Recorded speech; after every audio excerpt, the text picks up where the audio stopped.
Owners का इस news anchor की न्यूज़ जो डिलीवरी होता है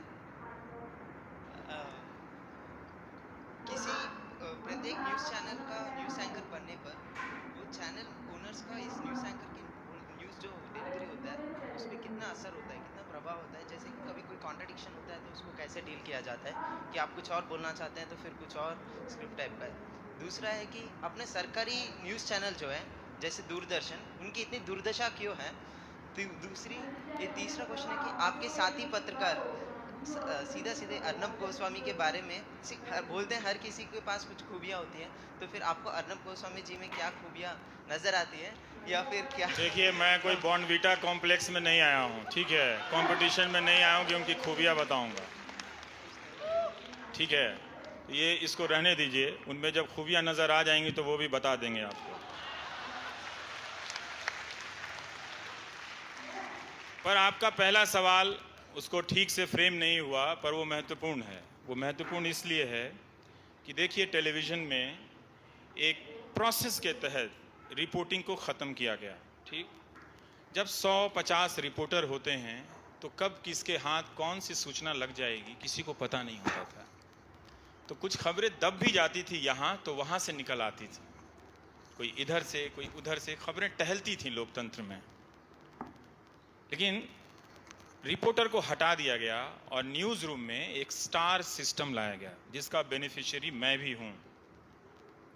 तो जब ये 4-5 हो गए तो पावर के लिए इनको कंट्रोल करना आसान हो गया। मेहनत कम हो गई ना, मेहनत कम हो गई, इनकी इनसिक्योरिटी बढ़ गई कि यहाँ से हटेंगे तो कहाँ जाएंगे।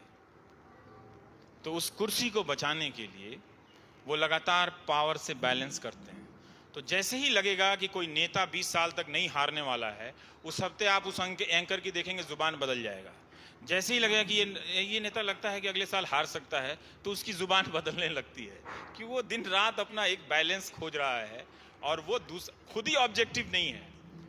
ये आसान है। तो यही हुआ है कि पिछले 10 साल में टीवी चैनलों से रिपोर्टिंग ख़त्म कर दी गई है।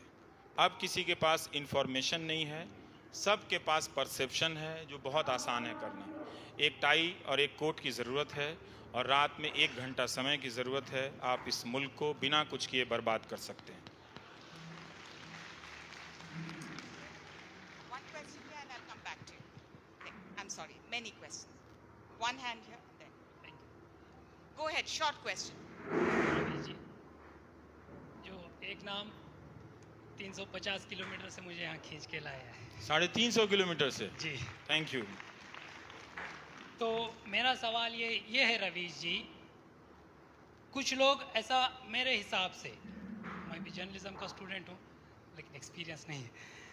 माइक में बोलिए जरा, माइक पास। तो मेरा सवाल ये है रवीश जी, कहाँ हम वो लोगों के गेम में घूम तो नहीं जा रहे हैं जो लोग गांधी को बनिया के कम्युनिटी में और अंबेडकर ने तो सबको राइट दिए हैं, अंबेडकर को सिर्फ दलित तक रिस्ट्रिक्ट करने में, गांधी को बनिया तक रिस्ट्रिक्ट करने में, सरदार जी को पटेलों तक रिस्ट्रिक्ट करने में, जब उनके गेम के एक स्ट्रेटेजिक पार्टनर तो नहीं हो रहे हम ऐसे गुमशुदा तो नहीं हो रहे उनके गेम में। इसका जवाब यही है कि आप गांधी को भी अपना बना लीजिए, अंबेडकर को भी अपना बना लीजिए और पटेल को भी अपना बना लीजिए। मैं वही कह रहा हूँ। तो हम सारा इतिहास भी अगर वही उन्हीं को तय करने दीजिएगा, वो वर्तमान तो संभाल नहीं पा रहे, इतिहास भी बदल देंगे। कमाल है। मतलब अरे पढ़ने बैठेंगे ना इतिहास, मैं इतिहास का विद्यार्थी हूँ, तो 5 साल में कोर्स पूरा नहीं होता है। मूर्ति बना देने से आप इतिहास के विद्यार्थी नहीं हो जाते।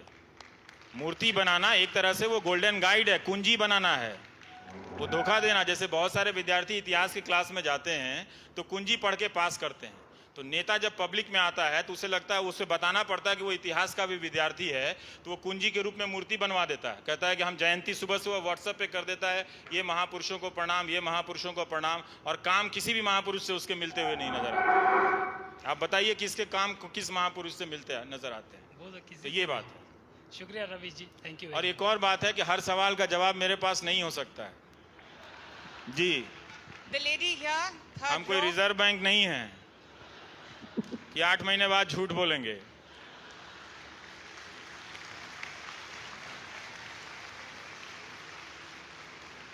किधर? The yes ma'am. lady here.